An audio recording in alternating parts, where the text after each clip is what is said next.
shit. And we are live. Welcome to this week's holiday special, I guess the Christmas party of the Fun V Tailgate, presented by Thunderblogsports.com, a part of our Bullpen Cart Podcast Network, as you can find it on iTunes. I, of course, am the G-Man with my man, Matty D. Matty D, how are you? Doing fantastic, G. I'm wearing the Eagles hat that we went ahead and purchased in the parking lot of the game this past weekend. We will discuss that in a little bit. I am currently downstairs with the ficus, kicked out of the basement. The grandparents are in town. They've taken over upstairs. So I'm currently living in a basement, as you can see by my swivel of my computer. So, but other than that, your clothes are hung up. That's true. I'm being adulty as I can down here. I can't say the same for me, and I have my own room. By the way, nice shirt. I got my Philly versus everybody shirt on today. We'll get into that a little later. Yeah, we'll get to that. But we got a little football to discuss. So we'll get to our little trip and the reasons why, really that was technical reasons why we didn't have a podcast for Week 15. But in the interim, we have had some college football bowl games. Bowl mania has begun. And that, as we enter into the double digits tonight, the 9th bowl being played right now with Wyoming, and then the 10th bowl being played tonight, I believe is what the schedule is. Wyoming. No, they're on right now playing Central Michigan in the famous Idaho Potato Bowl.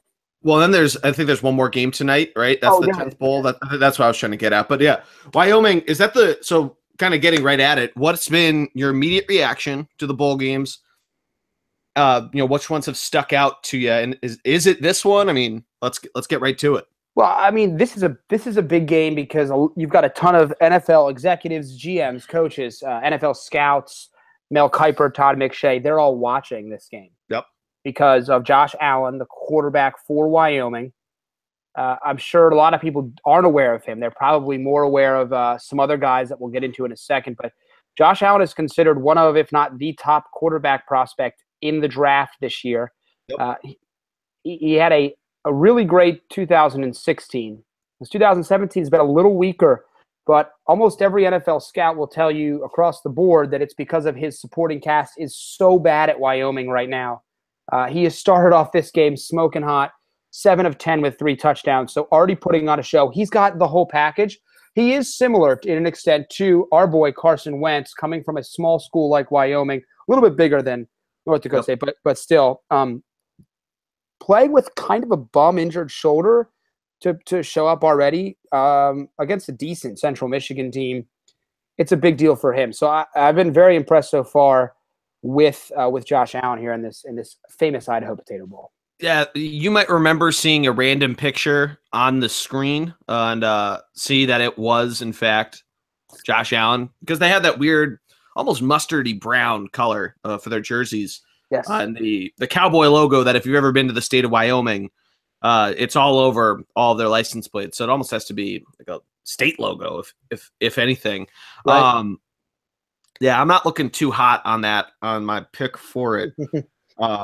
I did pick Central Michigan because I wasn't sure if Josh Allen was going to play. That's a hard one when you make that decision. You're not sure, he's game time. So and I made my picks. If you read my blog post last week, I made them last Friday. It kind of, to segue it and to correct myself, this is the 10th game.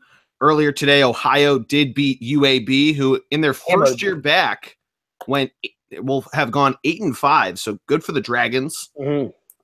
But yeah, in our Bowl Mania group that features all of our expertise for the Thunderblog, we have Mr. Greg the Prophet Piatelli in first place, having picked 7 of 9 finished games correctly.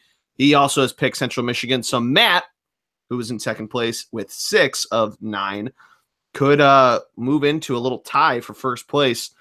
Coming in at tied for third are me, Jared Barnes, the JSB, if you remember him from the early days, and our boy Jake Goldberg are all tied with 5 correct, 5 of 7. And then thirdandgirl.com's Emily Anderson bringing up the rear with 4 correct. She's on a little bit of a slow streak. I'm surprised she didn't pick our boys, well, our quote-unquote boys, our Mountain Hawks or Division I AA, but our Philadelphia boys, the Temple Owls, who won last night. I mean, we talked so much about Matt Rule leaving Temple and how this was all, how everything was going to play. And I mean, it's the second year out, I believe, right? Correct. But they've bounced back nicely. I think it's their fifth straight bowl year. Right, another really good day. Yeah, and a really good day for them. That was in one of the better named early bowl games, the Bad Boy Mowers Gasparilla Bowl, which I think was played in. Was it played at the Trop? No? Don't know. I can find out. I can find out. What a great name, by the way. I mean, I don't even know what's going on there, but it's fantastic. Bad Boy Mowers. Well, there's all these great companies that you never really hear of, like the Belk Bowl. Yeah. Like nobody knows, like nobody in Pennsylvania at least knows what Belk is. It's like with changing college sports, but the college basketball tournaments where you can kind of tell what region uses what products. Like the Big 12 is the Phillips 66 Big 12 tournament, stuff like that. But then there's the unsponsored bowls, like the Birmingham Bowl, which is tomorrow. Lockheed Martin does the Armed Forces Bowl. That kind of makes sense. The Dollar General Bowl. I mean, good God, some of these sponsors. You were right, by the way. It was Tropicana Field for the Temple. Was it the Trop? Yeah, that's what I thought. I knew there was one there. Walk-Ons, which is a chain of bars in Louisiana, sponsoring the one that's in Shreveport, so that makes a little sense. New Era Pinstripe Bowl, that's at Yankee Stadium. You and I have been up there, but it's all interesting companies that get thrown around there for some of these lesser named ones. And then, of course, you have PlayStation that sponsors the Fiesta Bowl. So right, then it gets bigger, right? As you run the gambit. But we're gonna save the bigger bowls for next week. Yep. Kind of give you guys scheduling. We're gonna try to podcast on Wednesday night. So stay around for that. So we're gonna try to go through the next 5 days of bowls through next Wednesday night, and then once we get there, we'll look at the rest of the landscape. But kind of looking at this week, are there any bowl games that immediately jump out to you on your radar? I think the one that we're gonna. I mean, I think if you're smart, you tune into is this coming Tuesday. Is Kansas State UCLA in the Cactus Bowl for a number of reasons. First of all, they're two pretty good programs. Obviously, UCLA making the big coaching change is a little different, but more importantly, you get to see another big-time quarterback prospect in Josh Rosen. Finally, well, hopefully, it looks like he's going to play. We do have that thing now where some guys aren't going to play, but he's going to step right onto the scene and then go ahead and play. So that's a big-time matchup for him against a underratedly good Kansas State team who kind of got beat up in the Big 12 this year. Kansas State is actually favored, but most likely Josh Rosen's last game, particularly with Chip Kelly coming in, Rosen doesn't really fit his scheme. You would think so. He's most likely, if not already, going pro this year. Yeah. So there's another guy along with Josh Allen that we're looking at as a big time prospect for to watch in a bowl game to see how he competes. No, that's a great pick because their defense is a little suspect. You can kind of see why Kansas State's favored. They did have that up and down year. You had them pretty high in your Big 12 picks. I did. They have a pretty good run. They have a pretty good run game, a decent defense. UCLA has been pretty streaky, so it should be a fun game to watch. If Rosen plays, I might take UCLA. I'll make my official picks in the blog post tomorrow. But yeah, that's a great pick for a game to look out for. Yeah. Kind of looking around, one that I would want to keep an eye out for. Probably I'm going to take on Wednesday evening. I'm going to take the Pinstripe Bowl just because it's two teams that you kind of forgot about. They made some impact, beat Boston College a little less than Iowa. Iowa obviously throttling Ohio State. I don't have a line on this game yet, at least on ESPN.com. There isn't one. But it should be an interesting game. You have a pretty solid Iowa squad that nearly knocked off Penn State. Boston College, who most of the back end of the ACC kind of sneaking their way into bowl season. I believe they ended up getting 10 of 14 schools, which is insane. Earlier in the day, you get Florida State playing. Duke made it. They're playing in the Quick Lane Bowl against Northern Illinois.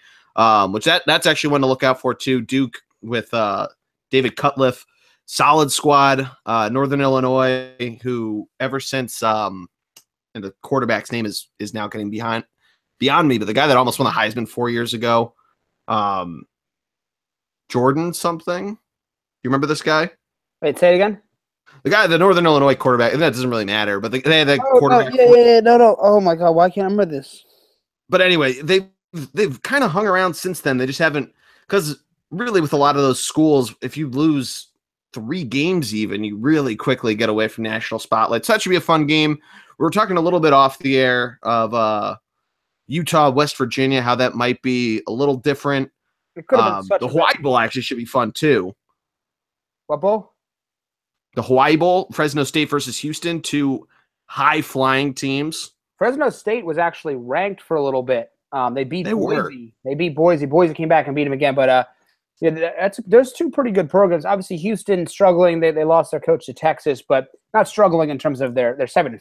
So not like they had a bad year, but just comparatively, I think they haven't had the same great season they had a couple years ago. They were battling for potential like top 10 contention. So they've got a really good defensive tackle whose name escapes me, who appeared on some Heisman lists this year. He's going to be a big-time pick. And I think he's a true sophomore, so he's got a year or 2 left. I have to look him up. But interesting game to look at, too. 2 programs that are quietly pretty consistently good there. Yeah, exactly. They're always they always hang out there. They're never really out of the mix, and if they are, they bounce back pretty quickly. And obviously what Tom Herman was able to do while he was at Houston for a couple of years was huge, and it's good to see that they hung around then. They really got close a couple times to knocking off some bigger AAC opponents, so really don't sleep on them. Kind of playing that later, the later in bowl season game deserved for both of them. Fresno State, of course, being a runner-up in their conference to Boise State. But you touched on it a couple points there, and we were talking about it offline. And admittedly, I don't get in draft mode nearly as quick as you do, which is me just trying to cover my ass and not really knowing players as well as you do. So why don't you let's start with QBs. If you want to jump into other positions, let's do that. But Ken, what do you want to do? First round quarterbacks, top 5, or? Well, I mean, let's just talk top 5, because I think the hardest part about quarterbacks is it changes so quickly. Yeah. To an extent, but I'm like a draft nut. I love reading about future picks, the whole 9 yards. And we've already discussed 2 big-time quarterbacks in Josh Rosen and Josh Allen here, who both are pretty much locks at this point for the first round. I think Rosen's name is probably more popular than Allen's name for obvious. Well, first of all, he plays at a blue blood program in UCLA, and he really showed up 2 years ago as a freshman at UCLA, dominating early and young. The scouts love him. He's got a lot of really great things going for him in terms of his physical game on the field. Mm-hmm. His footwork, his professional abilities as like a pro quarterback style. He's probably the best in the draft at that.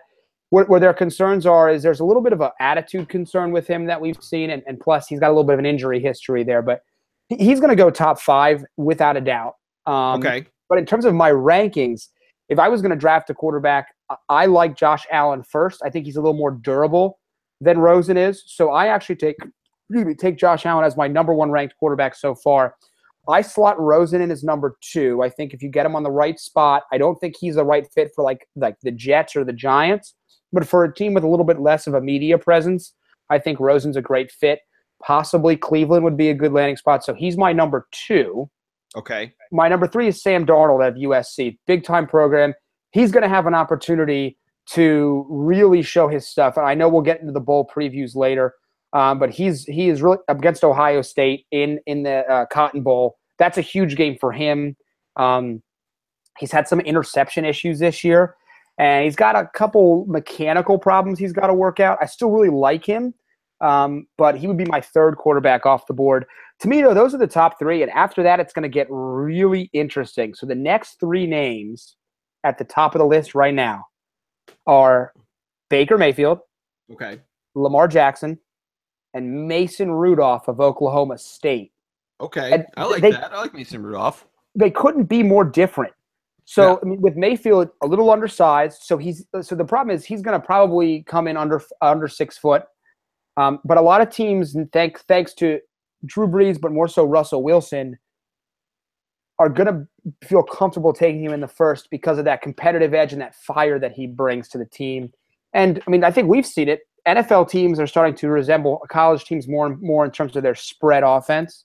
Mm-hmm. So, once again, I mean, he's obviously going to have the opportunity on multiple national stages here to really perform, and he could really boost his draft status and try to creep into that top 3. But I like him next. And so he's my 4th, and then it gets really tough because Lamar Jackson comes up in a lot of conversations. He's a better passer than we give him credit for. But I don't think he's Deshaun Watson good of a passer in terms of his reads. So he's got a great arm. He's incredibly fast. He's a great runner, but the issue is his longevity in the NFL. We've seen it with any running quarterback, including Aaron Rodgers and Carson Wentz, who are more of scramblers than runners. But if you take hits as a quarterback, you don't last very long. I'm going to tell you, I would rather have I think he's 6'5", Mason Rudolph out of Oklahoma State. I know that's a little bit of a system quarterback situation there with the Cowboys, but I'm going to go Rudolph over Lamar Jackson for durability concerns, really only in my mind. That's the only reason I would jump that way. Okay. It's close. It's close for me, but I would take Rudolph first. Okay. And that's kind of how I break it down. Where would you say, like, the 2 Washington quarterbacks, Jake Browning and Luke Falk, are they in the realm? Are they like 3rd, 4th round guys? Yeah. That's a great question. I think Falk, Browning really has fallen off a lot of radars this year. He's just not had the same successful season. I think most people see him as a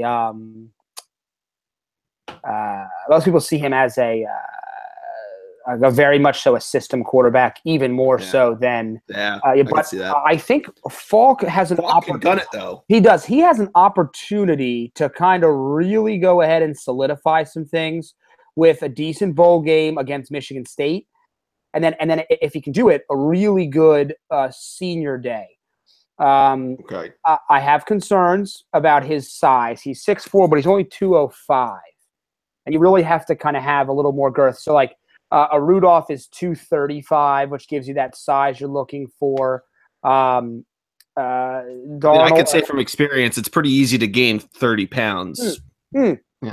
Pack on some pasta, go to the gym. It is, but you don't want to lose what makes him good. It's doable. Rosen's kind of has that problem too, and these kids are young, so there's a lot of time. But he's another guy, though. I think Falk definitely more so than Browning is going to have.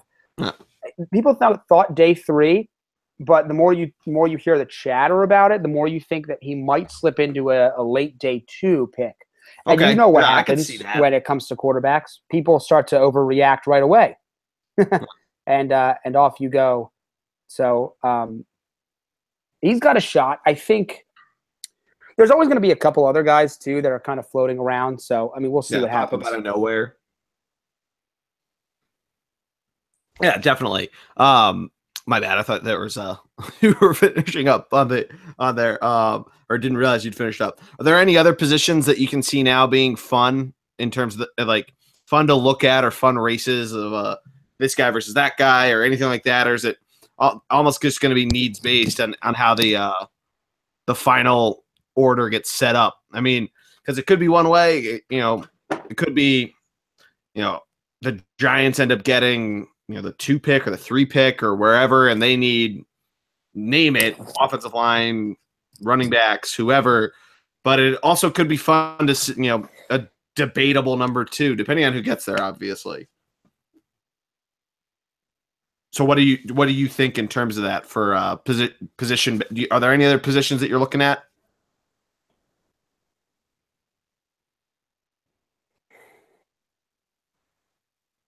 Can you hear me,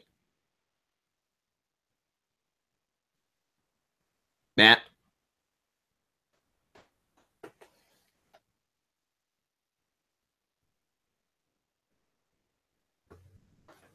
I can see you.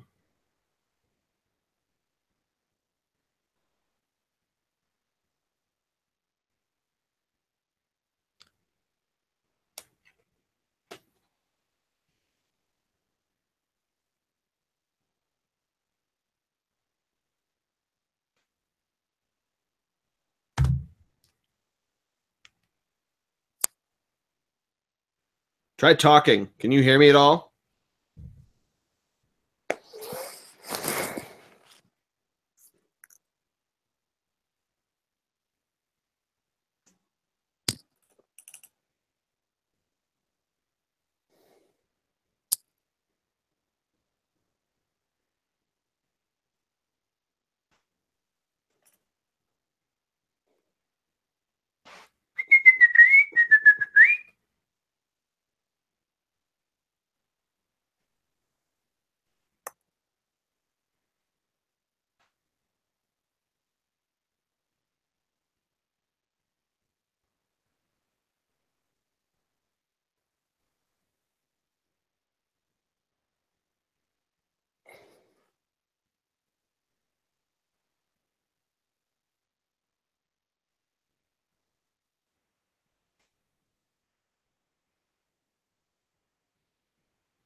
All right. Yeah.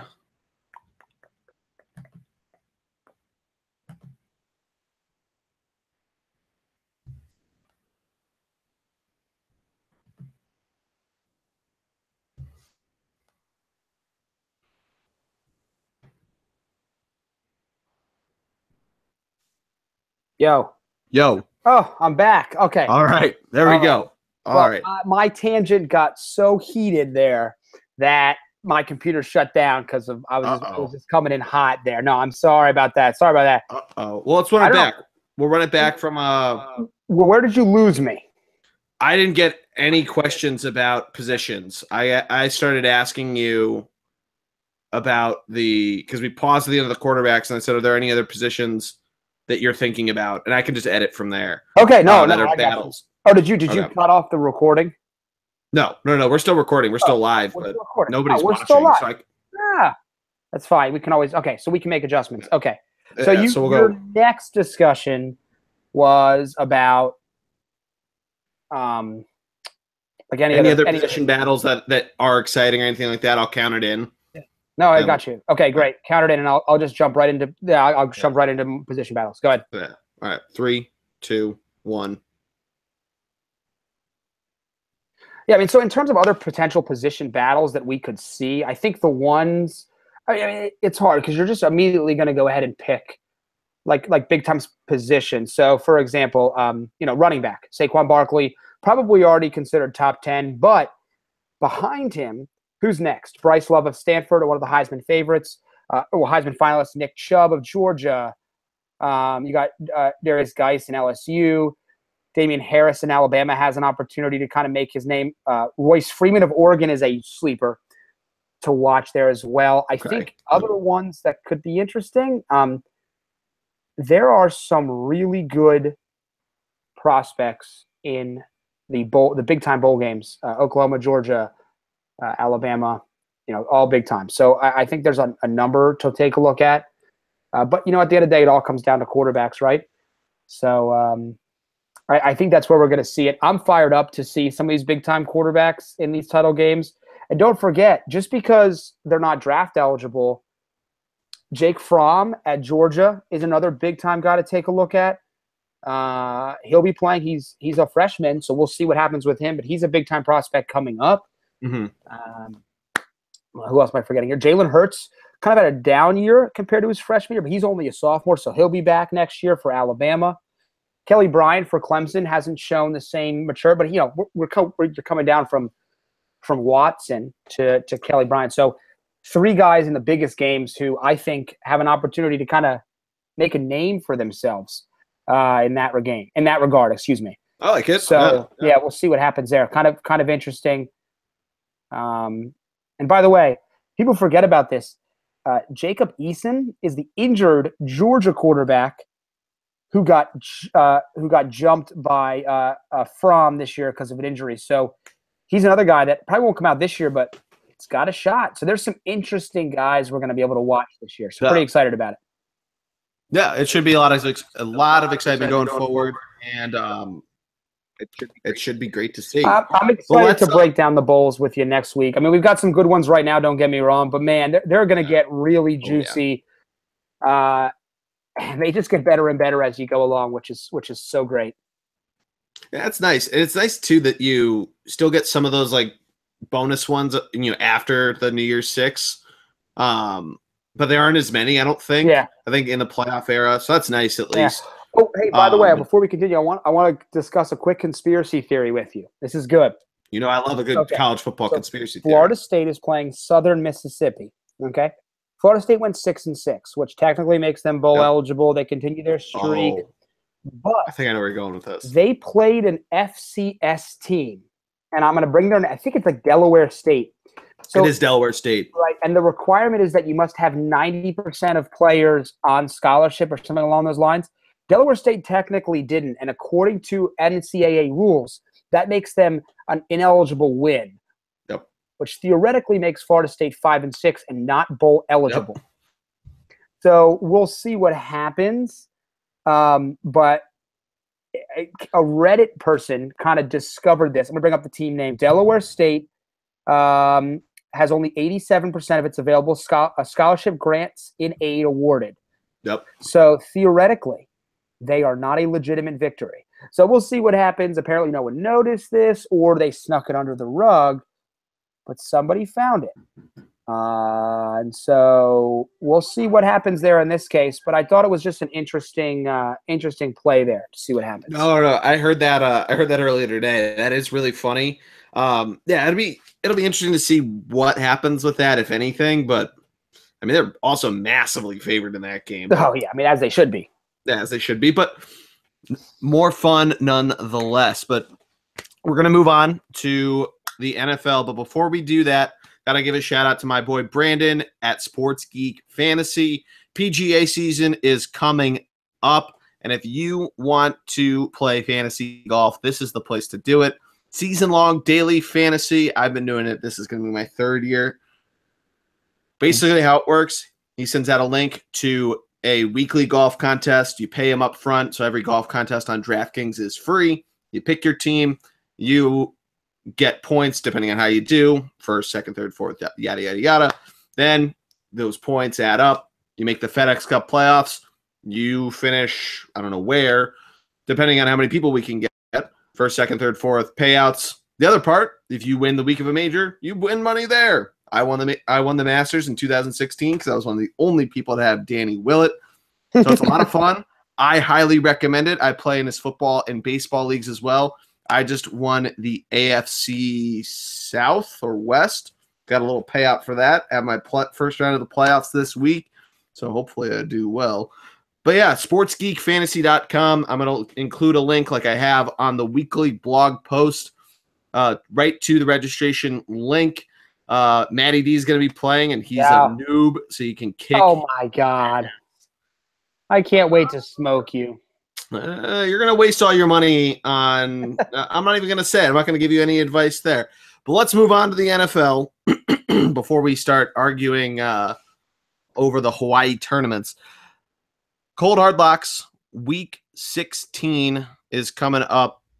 Week 15 was an interesting week. We got the Eagles getting their first round bye locked up. And we were there. We were at the new Meadowlands. My first time up there. That was your second time, yeah? Yes, second time. First victory, thank God. Oh, my God. First victory. But it wasn't too... it was pretty close. So it was not we won, so you celebrate that way, but not the dominant fashion. But Nick Foles looked great. He did. I mean, he came through, right? I was very impressed with Nick. I was too. The defense kind of needs to step up their shit, but we'll see what good old Jim Schwartz does for him.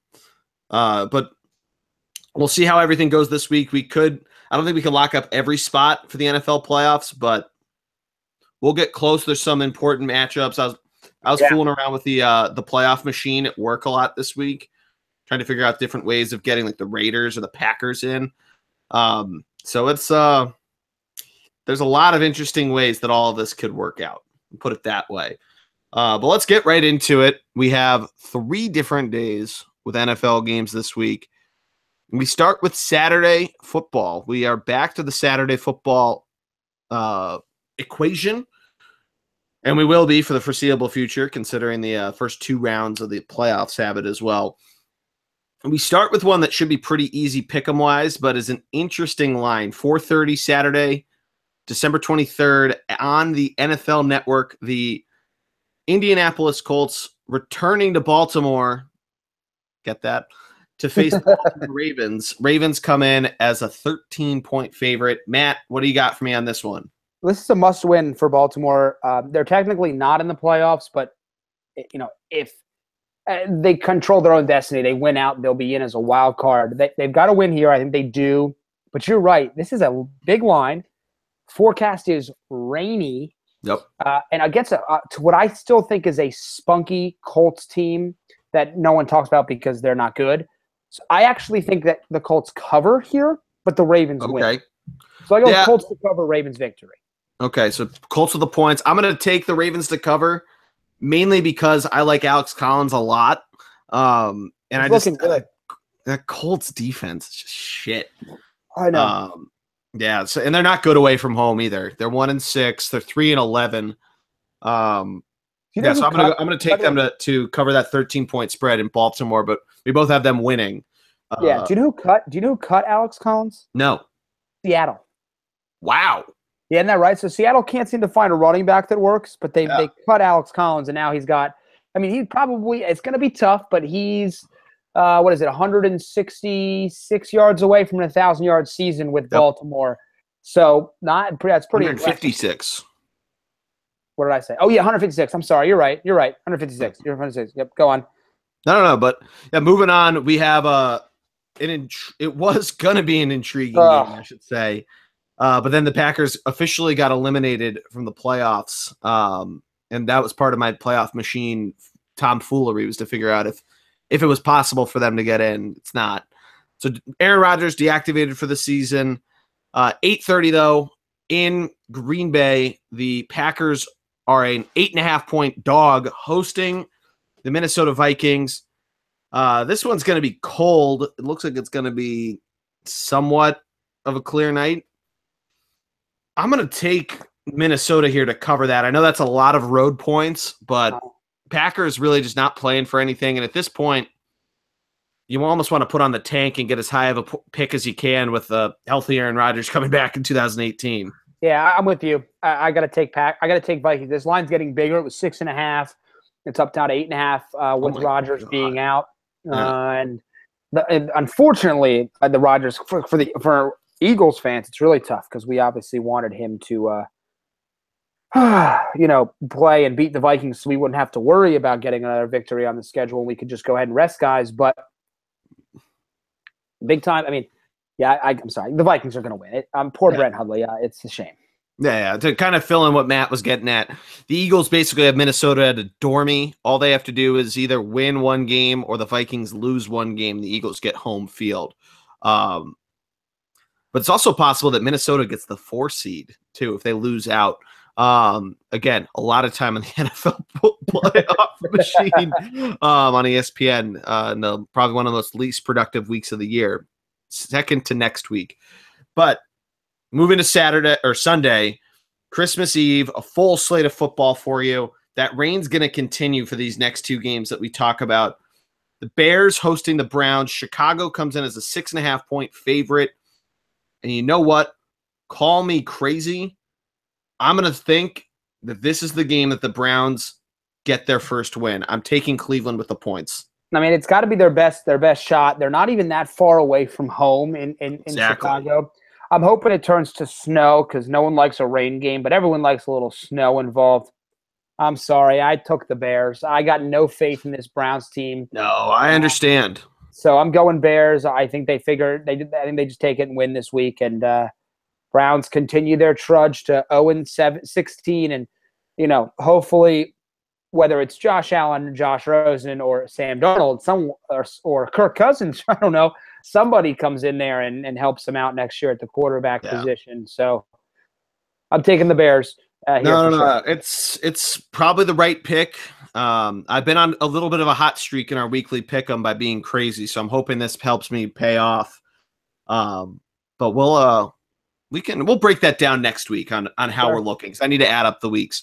Moving on though, Cincinnati Bengals hosting the Detroit Lions. Detroit comes in as a 3-point favorite. It's going to be rainy in this one. Do you know is Joe Mixon playing? Yeah, he's cleared to play apparently. He's cleared to play. Yep. Ooh, I don't know. This one could be interesting. What do you got? I'm going to go Lions. They need it. They have to have it if they want any shot at the playoffs. So I think they're going to take it and cover. I think 3 points is enough. I think this Bengals team, with the announcement of Marvin Lewis leaving and the real big regression of Andy Dalton, Joe Mixon, while he's tantalizing, only got 518 yards in the season. So he hasn't been a superstar, I don't think. I mean, I like him, but I think the Lions win one here on the road. Once again, not traveling very far to Cincinnati, so I think they beat the Bengals to stay in the playoff hunt for at least another week. Yeah, I like that. I'm going to take Detroit too. But anyway, we move on. The Rams going to the Titans. 1:00 game on Fox. Titans are a 6.5-point home dog. Rams obviously coming off a massive win in Seattle. And really just looking dangerous and very formidable coming into the playoffs. I'm going to take them to cover this, even though there's probably going to be some type of regression from somebody against that Titans defense. But that offense is a little shaky, and I feel like they're going to get tripped up a bit by LA. Yeah, I'm with you. Well, first of all, this Titans team is backing into the playoffs here. I think if you're the 3rd or 4th seed in the AFC, so whether it's the Chiefs or the Chargers or the Jacksonville Jaguars, you want to face. Well, I don't think Jacksonville as much just because it's hard to beat, but I think you want to face this Titans team. They're like weirdly not good, but not terrible. I think the Rams smoke them here. I think they cover easily. I've got concerns about the future of that Titans team as well. I think they're treading water too much for a team that should be really on the rise in that division. Yeah, I feel like they need more linemen. I feel like they're very weak on both sides of the ball internally. Especially the offensive line, because Marcus Mariota had those ankle problems. DeMarco Murray, he's not going to play forever, but he was on and off of the IR. So we'll see how all that goes. I think if you're the Titans, I've seen enough of Derrick Henry that I think he's got to be the guy there. Yeah. Now. Yeah. But I think really, to me, it's Mariota that's concerning me. We've seen him. We knew he was going to always have an injury potential, but we've seen him regress pretty steadily this year, I think. Now, young receiving core there. Corey Davis really hasn't blown up yet, so maybe we'll see. But I'm concerned about the Titans, and so we'll see what happens. But they're probably going to make the playoffs, so we'll go from there. But we move on to another 8-6 home AFC team hosting a different team, the Kansas City Chiefs. 10.5-point favorites over the Dolphins. It seems like a lot, but the Dolphins aren't really that good. It's supposed to be rainy in KC. Kareem Hunt, a little bit of a bounce back week last week, and Miami seems like a good team to really do it again. So I'm going to just barely cover this, but I could see it being about a touchdown win. But I'm going to say they get it. Yeah, I made a mistake last week. You don't bet against the Chiefs at Arrowhead in December. Yeah. So I'm with you. They hammer a Dolphins team that really is limping to the finish. I mean, I think the thing is, when Ryan Tannehill went down, I didn't believe in Jay Cutler before. I don't believe in him now. So I kind of think for Adam Gase, it's kind of a punt season anyway. Yep. But I think the Chiefs dominate both sides of the ball here. And I would tell you 14-plus is definitely in the range here of this Chiefs team, who this is why you love a great coach like Andy Reid, who the season has peaks and valleys for the most part. His team definitely hit the floor pretty hard. But as great coaches figure out a way to get their teams rolling right when you want them to. And it looks like this team is getting rolling right when they want to. So, yeah, I think this is going to be a dominating performance here by the Chiefs as they kind of reestablish themselves as a threat to the rest of the AFC. Yep. Want to know something crazy? I do. For as much shit as we give Alex Smith for not being really able to throw the ball down the field, he is more passing yards. Now, we need to see the yak and all that stuff than Jared Goff. He's not far behind Drew Brees, and he's only about 400 yards behind Tom Brady. Yep. 8 yards. He has 25 touchdowns, more than Brees and Goff, 3 less than Brady. Not a terrible season. He had that great start, and I know kind of shaky here, but, discounting a little bit, but, if it works, keep running it. No, I think he still gets that bad rap because what happens is there's glaring plays in a game where he doesn't go downfield for whatever reason. I think that number. I mean, I've seen some of those numbers as well. I've seen actually if there's some kind of like modified yards per attempt that he leads into, but the problem mostly is that he seems to only go deep to Tyreek Hill. Yeah. That was the other part I was going to make. Tyreek Hill is by far, he has over 1,000 yards already, 7 touchdowns. The Patriots, their top receiver is Gronk, who missed a game and due to his suspension and yada yada yada. But Tom Brady is, he's got a lot to work with. No, he does. Well, think the other thing though, other than Tyreek Hill, Travis Kelce is there, and he's fantastic. That's I think true. he misses him. And Kareem Hunt, Spencer Ware, Kendrick West all have good ability to catch the ball in the backfield, but they lost Chris Connolly. They don't have elite receivers beyond Tyreek Hill. Yep. And I do think that we saw last year with Carson Wentz. I think that plays into your ability to throw balls down the field because normally, receivers who aren't elite don't go down the field. Yeah, so exactly. I think we are discrediting Alex Smith's abilities due to that. I personally think you're going to see him be traded this offseason to get them some kind of a draft pick, kind of like Andy Reid did with Donovan McNabb and let Patrick Mahomes take over. But if I'm the Broncos or maybe the Jaguars, although that might be different now. The Bills. So funny. I know the Bills, the Bengals, any team that's just on the cusp that needs a quarterback, they should come calling and see what they can do to get out. A million% would. Right. I think the Bills would be a good idea. The Broncos' only problem is they're in the division. So that may be a tough sell. But to me, they're the key. They're the biggest team. Oh, my God. They would love Alex Smith with everything that's happening with them right now. The other team, I think, by the way, if you want to take just go on the subject, watch out for the Cardinals to make a move like that.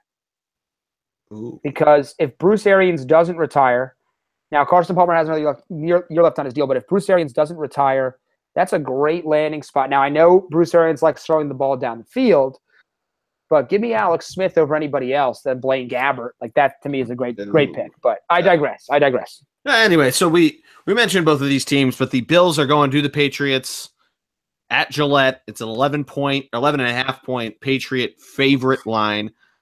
And the Bills are on a little bit of a hot streak. It'd actually be fun to see them make the playoffs, but they are atrocious away from New Era Field or whatever Buffalo's stadium is now called. Away from Buffalo, they're awful. So I'm going to take the Patriots to easily cover this line. I'm with you. This to me is a no-brainer. Yeah. They're gonna hammer them, I think, and really dominate. Gronk is coming into his own. Quietly has an 1,000-yard season, but we saw the full effect of him against the Steelers. Yeah, against the Steelers. You can debate the loss. You can debate the victory or not, but in terms of them marching down the field, and Chris Hogan will be back. I cannot emphasize the re-addition of Chris Hogan to this offense because you've got Gronk, you've got Brandon Cooks. Yep. You have the running back group. Other than that, Philip Dorsett really hasn't set in. And Danny Amendola is who he is, a slot receiver. Chris Hogan unlocks those intermediate routes for you that you haven't had. So now you've got Cooks deep, Hogan intermediate, Gronk, everything, the running back short, and now all of a sudden Brady has more to work with. A lot more. That's really scary for me as this defense for the Patriots continues to get better as well. So I'm very excited to see that. Yep. And now we move to one of the better games of the week. Yes, great game here. 1 o'clock on Fox. It's probably going to be on all of your TVs, at least on your Fox TV. If not, immediately go to a bar. That's what we're advising you to do. That or fly to New York, and we'll get to that in a second. The Saints, 5.5 point home favorites, hosting the Atlanta Falcons. A lot on the line at this one. Atlanta, very good. Normally good. away from their new home, Mercedes-Benz Field. This one's at the Mercedes-Benz Superdome, but it's easy breezy, and I love the Saints here. Okay. Yeah, I mean, this is a tough one, and I think if it was anywhere but the Superdome, I'd have probably chosen differently. Yeah. This is a really hard game because the Falcons need this more than the Saints, right? Yep. I know the Saints. It's only a 1-game difference, by the way, so I don't want to throw that off too much. So, but I got to take the Saints here. I hate to do it because anytime I know because that means the Cowboys get closer to a playoff spot, but I'm going to take the Saints at home to just cover by like a touchdown or 6 points. Just think that running back tandem's too much for the Falcons. That's my exact thought. I think because they can do a lot. They're kind of they're very good foils to one another, and I think Drew Brees it opens it up enough to get around that defense. That front is what concerns me for Atlanta. But I just think, I mean, even with Julio, even with Matt Ryan, Tevin Coleman is playing. We didn't mention that, but I think you hit the nail on the head. If it wasn't at the Superdome, we'd be saying otherwise. But Saints get this. Yep. Anyway, so I alluded to this in the games that you can go to for a lot less than it takes to, probably see it in your hometown. I'm sure Los Angeles Chargers fans probably that's actually false because of how cheap it is. It's $5 on StubHub to go to see the Jets host the Chargers. That's what I'm getting at. I shouldn't have beat around the bush. Chargers come in 6.5-point road favorites. I love this. I'm hammering it. I think they could win by 2 touchdowns. The Jets can be tricky, especially at home, but I think Melvin Gordon has a big day. I'm with you. I think the shame of it is it's just a bummer the way this lined up because the Chargers are a game behind the Chiefs in the division now. I have them smoking the Jets as well. I like your Melvin Gordon assumption. It's a bummer because I don't think the Chiefs go, assuming they beat the Dolphins, they play the Broncos, who are terrible. I think the Chiefs make the playoffs here, which is a shame because you're going to lose out on a pretty good Chargers team that just didn't start the season well. Now, I mean, the Chargers aren't totally out of it, right? I mean, in theory, they can still slip in, or can they not? They can. They are still alive, but it's going to take a lot. There's a lot of teams kind of clogged up there in the Ravens, the 8-6 world, the Ravens, the Bills, Titans, the Bills. 6. So there's a lot that would need to happen. I think it's possible, but you need I think they really need to win the division. That's kind of what needs to happen. Which is kind of a shame because, quite frankly, they're a fun team. Yeah. This is why you can't get off to an 0-4 start. So they win it. I think they win out. I think they end up at 9-7, but I think they won't make the playoffs. So that's kind of a shame. And well, I think I'll just jump us right to the next game. Very meaningless. Broncos visiting the Redskins. The Redskins are a 3-point line. I took the Redskins. I mean, I took the Broncos in this game. I took the Broncos. Okay. Just cause. That's all I got. Yeah, I mean, I'm not going to give the analysis on a meaningless game. Yep. Broncos just aren't good away from home. That's basically my thought process. Moving on, though, another one that kind of sets up for next week. The Panthers, who really are the team that nobody or some people are talking about, but have really regained form. 10.5-point favorites against the Bucs. Easy game to choose. The line, I think, is easy, but we've seen flashes from Tampa Bay, but they're pretty bad on the road. I'm going to take it Carolina to cover. This is my cold hard lock of the week. I've got Carolina covering, and I hate picking divisional games like this, but there's been talks about the Buccaneers moving on from Jameis Winston at this point. So I've got the Panthers all the way covering, cold hard lock pick there.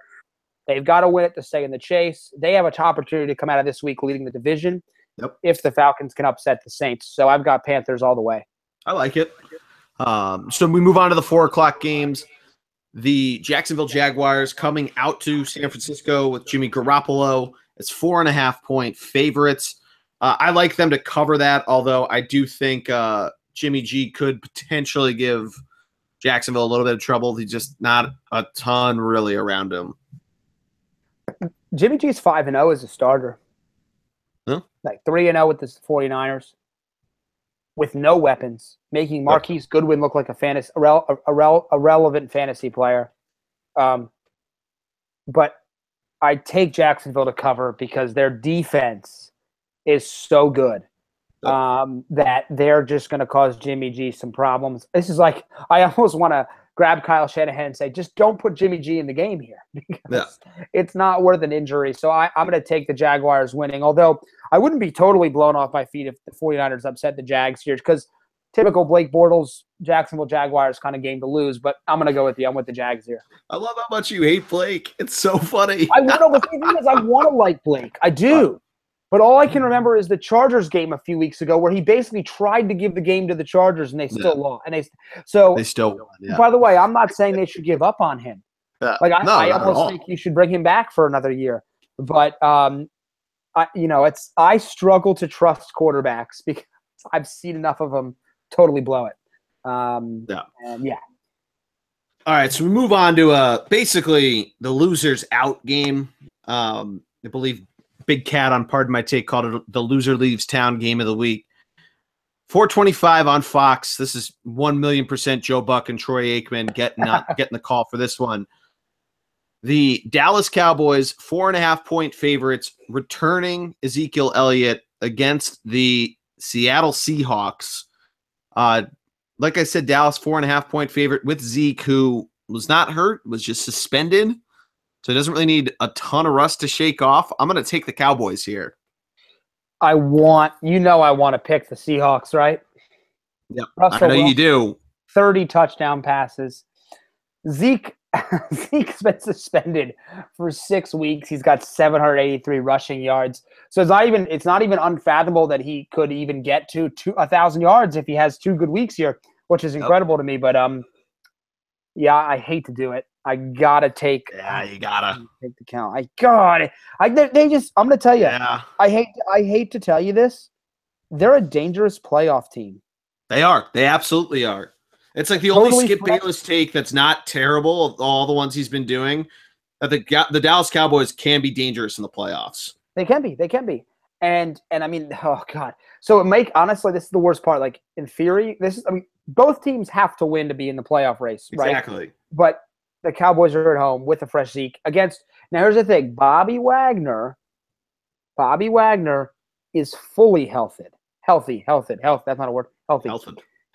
Guess who may not play this week? Here's the fact. Guess who may not play in this game? Who? The left tackle, Tyron Smith of the Cowboys. Now, he doesn't play. I might change my pick for the sole reason that we've seen this Cowboys team, as you would expect, by the way, and this is why health on the offensive line is so important. When you lose somebody like Tyron Smith, Jason Peters his injuries obviously caused some problems for our Birds, but all of a sudden, Frank Clark, Cliff Averill, Michael Bennett have a free pass against a weak left tackle. You limit Dak's productivity. You allow Bobby Wagner to really just go head-to-head against Zeke. That's how you squeak a win out on the road. So interesting. Okay. Tyron Smith doesn't play. Bobby Wagner is apparently fully healthy and practicing. Then I got to tell you, I might switch over. I'll tell you out loud, I might switch over. Now, I won't because it'll be a game time decision, but I'm close there. I'm close. So thought you should know. All right. I'm close enough, but we'll quickly go through this last Sunday game. The Giants, 3-point dogs going out to Arizona. I'm going to take Arizona here. Giants really aren't good away from home. They got close to the Eagles, but I mean, they really played out of their minds in that game. I can't see them doing that 2 weeks in a row.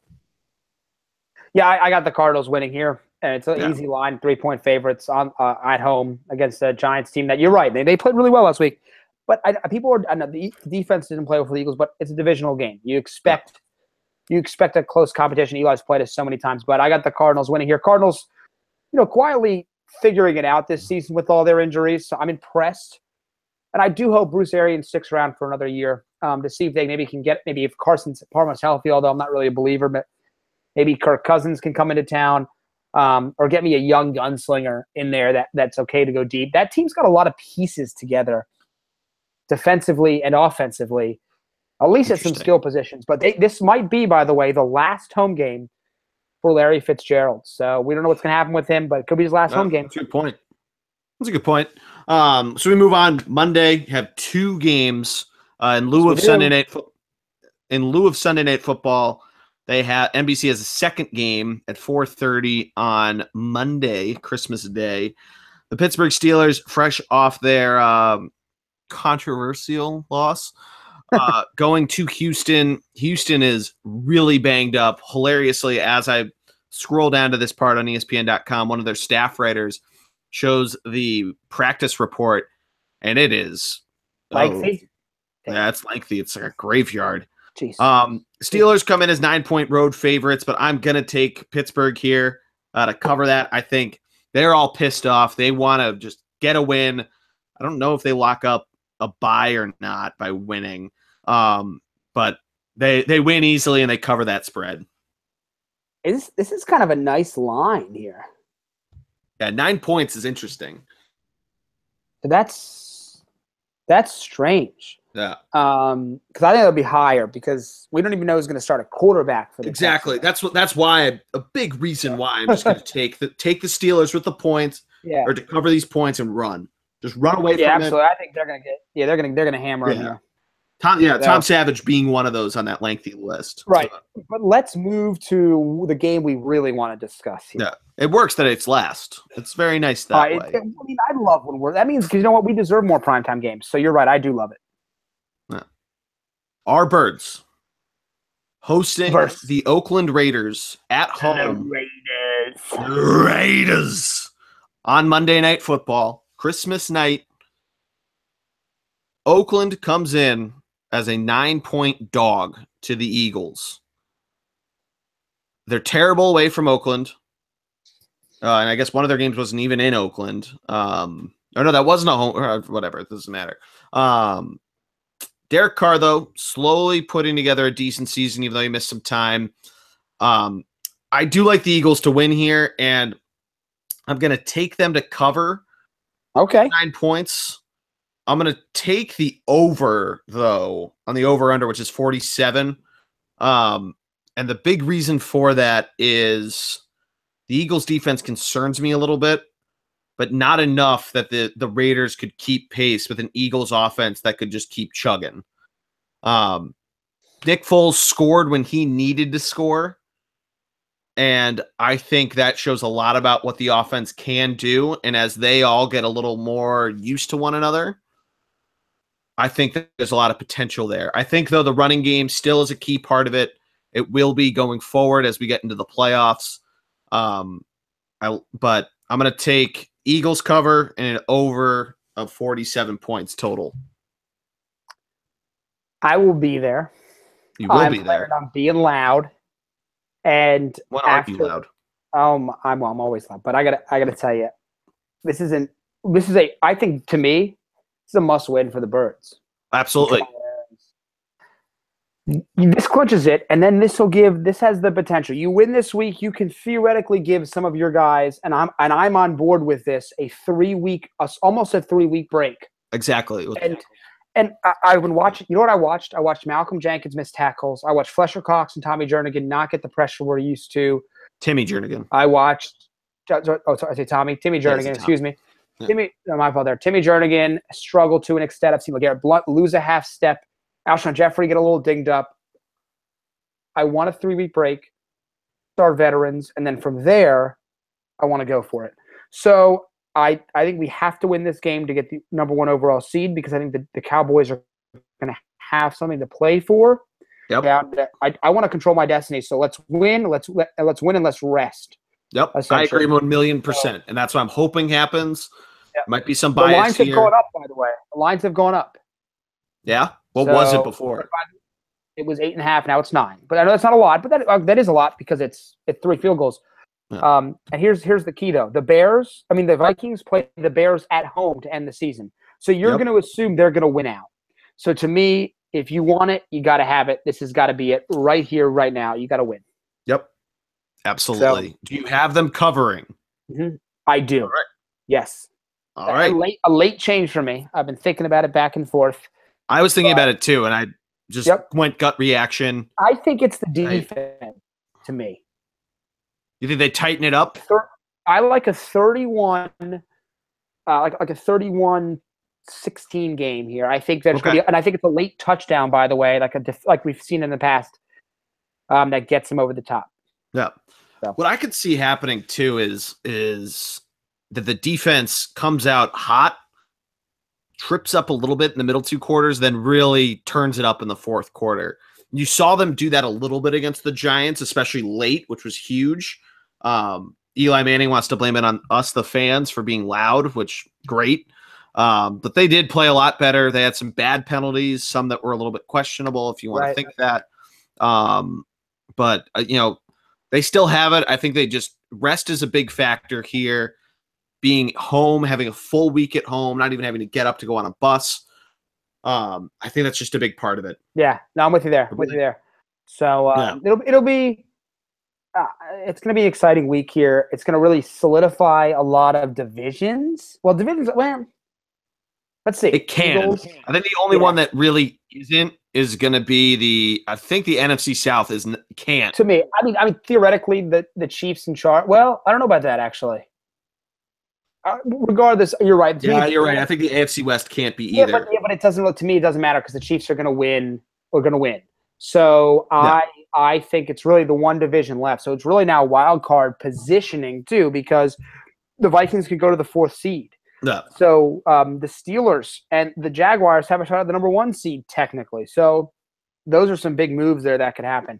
But I'm pretty, it is nuts how it all can. It's kind of the end of the season matchups. And really outside of those 2 divisions. It probably won't. It probably right? won't.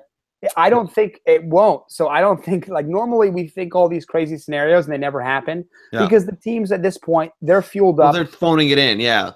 The one disadvantage of the late season divisional games. But we'll see. I mean, it'll be crazy how it all goes down. It'll be a lot of fun to watch.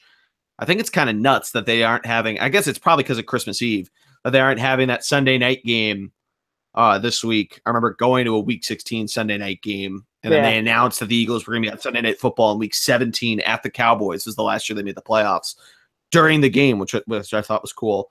But yeah, we're running out of time. We were going to try to go into a little Flyers and Sixers talks. We'll give you guys we'll do it next week. We were going to try to give you guys a little tease as to what we're going to be doing once bowl season wraps up and as the playoffs start tightening up, and then going forward, we're not going to just stop podcasting, doing a little business talk. So hope you appreciate that. If you have any thoughts, please feel free to let us know in the comments, either on the blog post where this link is going to be, tweet at us, send us a DM, anything like that. Any feedback's always appreciated. Matt, any other thoughts from you? I think the only thing at this point that I can say is this is why we love the NFL. It's the parity across the board. So, so many teams are still in it. So many teams have stuff to play for. Makes it interesting. This is like a huge weekend. Both, less in college, but really in this case in the NFL to position ourselves. So fired up, ready to go, and looking forward to it. I'm also looking forward to going ahead and dominating you in golf again. I wanted to bring that up. I mean, I know I'm going to dominate, so I'm not worried about it. On DraftKings or in real life? Well, both in this case, because I feel like my game is really rounding into form in real life. DraftKings, I'll take care of it too.